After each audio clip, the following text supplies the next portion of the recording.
Attitude deviendrait bientôt le début de son cauchemar. Dans le village de Ndala, tout le monde connaissait Adara.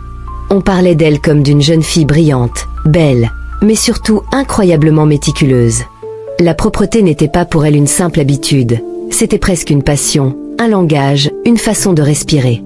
Pendant que les autres filles de son âge riaient au bord de la rivière ou tressaient des paniers au soleil, Adara, elle, rangeait.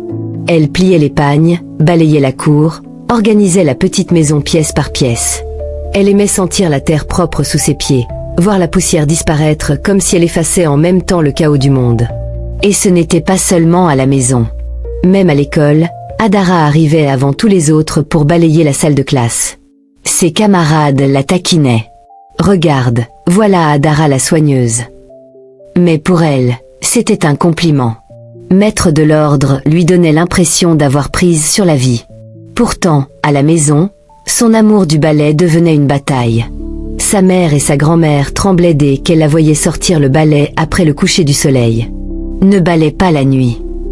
Tu vas attirer le malheur. Tu vas réveiller les esprits. Adara levait les yeux au ciel. Depuis qu'elle était petite, elle répétait les mêmes avertissements. Mais rien, absolument rien, n'était jamais arrivé. Pas d'esprit, pas de malédiction, pas de blessure. Juste de la poussière qui s'envolait dans l'air du soir. Alors elle continuait, persuadée que ses croyances n'étaient que des superstitions. Mais ce qu'elle ignorait, c'est qu'Ndala, certaines traditions n'avaient pas été inventées par peur. Elles avaient été créées en mémoire de ce qui s'était réellement passé autrefois. Et Adara était sur le point de le découvrir.